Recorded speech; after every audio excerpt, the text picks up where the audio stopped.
Querido presidente e líder do Partido dos Trabalhadores, Wellington Dias, estivemos há pouco na cerimônia em que a presidenta Dilma Rousseff, presentes na mesa o ministro Edson Lobão, de Minas e Energia, o ministro da Saúde, Alexandre Padilha, o ministro Aloysio Mercadante, da Educação, além do vice-presidente Michel Temer, do presidente da Câmara dos Deputados, Henrique Alves, numa cerimônia muito importante, onde a presidenta Dilma Rousseff sancionou a lei relativa à destinação dos recursos dos royalties decorrentes da exploração do petróleo na camada pré-sal do Oceano Atlântico e, sobretudo, com as características de que 50% destes resultados econômicos serão destinados à educação e 25% para a saúde. Se trata de algo, conforme salientaram os ministros Alexandre Padilha e Aloysio Mercadante, fundamental para que o Brasil dê um salto de qualidade e possa proporcionar à sua população a melhor qualidade possível de educação e, assim, também para a melhoria dos serviços de saúde. Presidente Wellington Dias, eu avaliei que o artigo publicado pelo Dr. Drauzio Varela no último sábado na Folha de São Paulo, ainda que contenha críticas ao nosso governo, ele traz uma ponderação de alguém que conhece muito a área de saúde, o Sistema Único de Saúde, e acredito que ele tenha feito um artigo que merece ser objeto de nossa reflexão.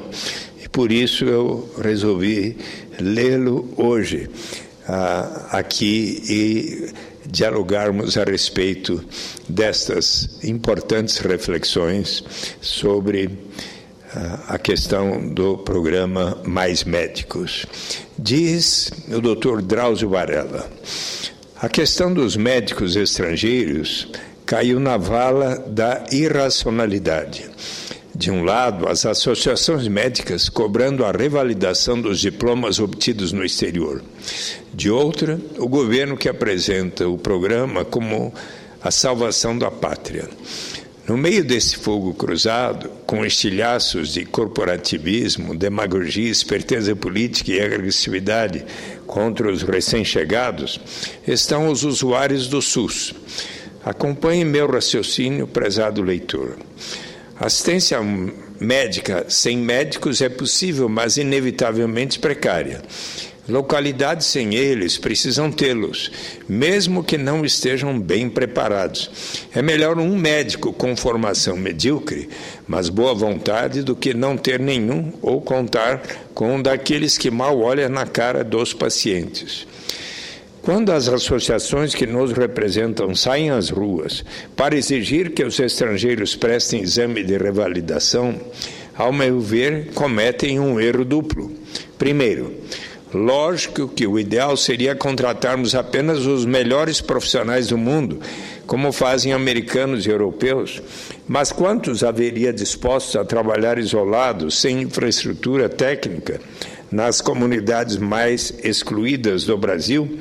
Segundo, quem diz que os brasileiros formados em tantas faculdades abertas por pressão política e interesses puramente comerciais são mais competentes? Até hoje, não temos uma lei que os obrigue a prestar um exame que reprove os despreparados, como faz a OAB. O purismo de exigir para os estrangeiros uma prova que os nossos não fazem não tem sentido no caso de contratações para vagas que não interessam aos brasileiros. Esse radicalismo ficou bem documentado nas manifestações de grupos hostis à chegada dos cubanos no Ceará. Se dar emprego para médicos subcontratados por uma ditadura bizarra vai contra nossas leis. É problema da Justiça do Trabalho. Armar corredor polonês para chamá-los de escravos é desrespeito ético e uma estupidez cavalar. O que ganhamos com essas reações equivocadas? A antipatia da população e a acusação de defendermos interesses corporativistas. Agora vejamos o lado do governo acuado pelas manifestações de rua que clamavam por transporte público, educação e saúde. Talvez por falta do que propor nas duas primeiras áreas, decidiu atacar a da saúde. A população se queixa da falta de assistência médica. Vamos contratar médicos estrangeiros, foi o melhor que conseguiram arquitetar. Não é de hoje que os médicos se concentram nas cidades com mais recursos. É antipatriótico? Por acaso não agem assim engenheiros, advogados, professores e milhões de outros profissionais? Se o problema é antigo, por que não foi encaminhado há mais tempo? Por uma razão simples. A área da saúde nunca foi prioritária nos últimos governos. Você, eleitor, lembra de alguma medida com impacto na saúde pública adotada nos últimos anos? Uma só que seja? Insisto que sou a favor da contratação de médicos estrangeiros para as áreas desassistidas, intervenção que chega com anos de atraso. Mas devo reconhecer que a implementação apressada do programa Mais Médicos, em resposta ao clamor popular, acompanhada da esperteza de jogar o povo contra a classe médica, é demagogia eleitoreira em sua expressão mais rara.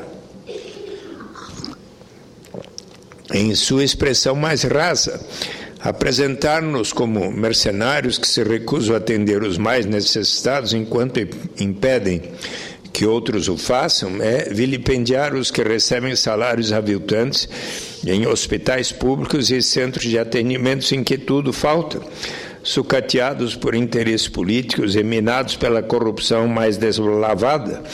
A existência no serviço público de uma minoria de profissionais desinteressados e irresponsáveis não pode manchar a reputação de tanta gente dedicada.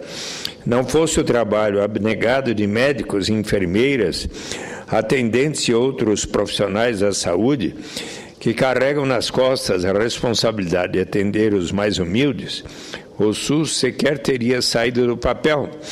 A saúde no Brasil é carente de financiamento e de métodos administrativos modernos que lhe assegurem eficiência e continuidade.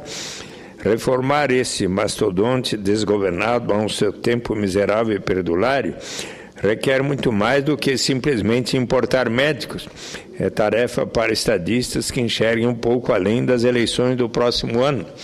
Ora, eu quero aqui primeiro dizer que, pela consideração, respeito e até por ser amigo do Dr. Drauzio Varela, achei importante ler essa contribuição, até porque ele conhece muito o sistema de saúde e o próprio sistema de saúde público brasileiro, além de ser uma pessoa que dedicou boa parte de sua vida, por exemplo, a examinar a condição dos presidiários no sistema penitenciário brasileiro e, em especial, ali no Carandiru, e seu livro Carandiru constitui um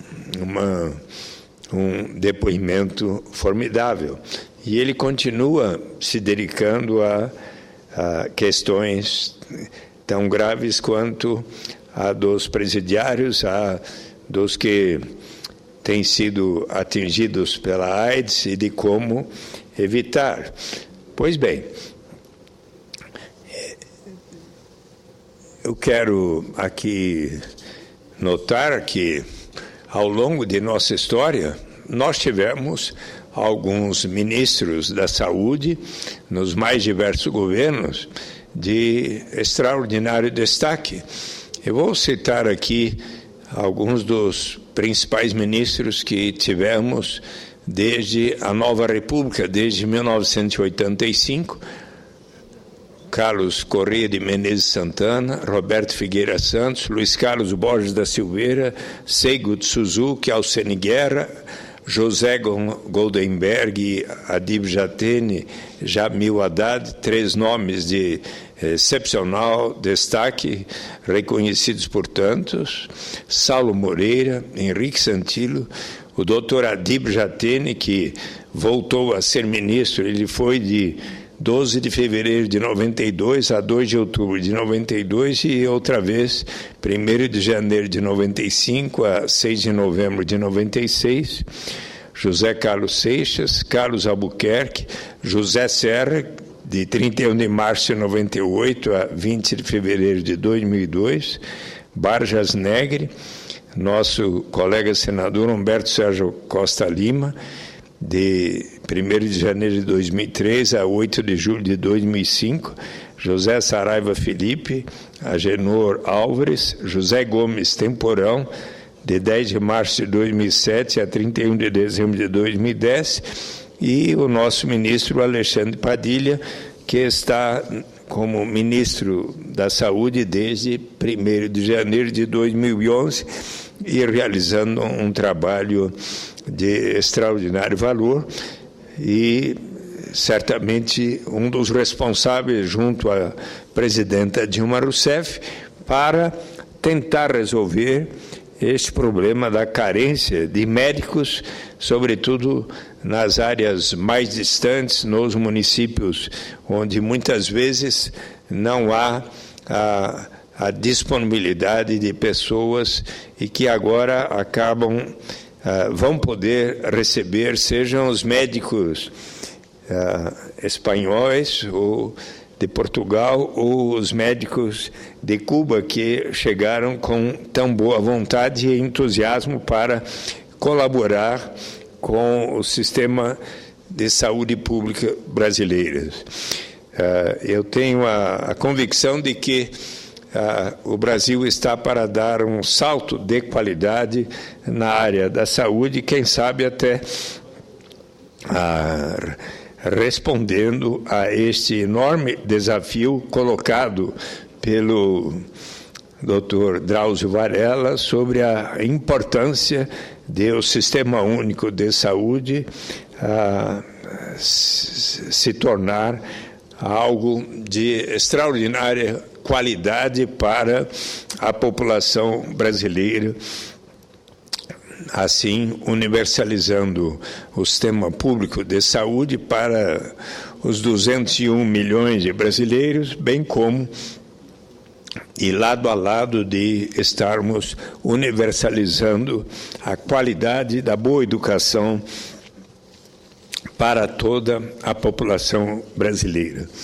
Assim, caro senador Wellington Dias, eu achei que essa contribuição do Dr. Drauzio Varela era algo que mereceria ser objeto da nossa reflexão e, inclusive, de nossos queridos ministro Alexandre Padilha e da própria presidenta Dilma Rousseff, que eu sei que tem pelo Dr. Drauzio Varela grande respeito. Então, com muito prazer, agora eu vou presidir a sessão para que Vossa Excelência dê a sua contribuição. Eu que agradeço e parabenizo Vossa Excelência, digo também da importância de trazer, porque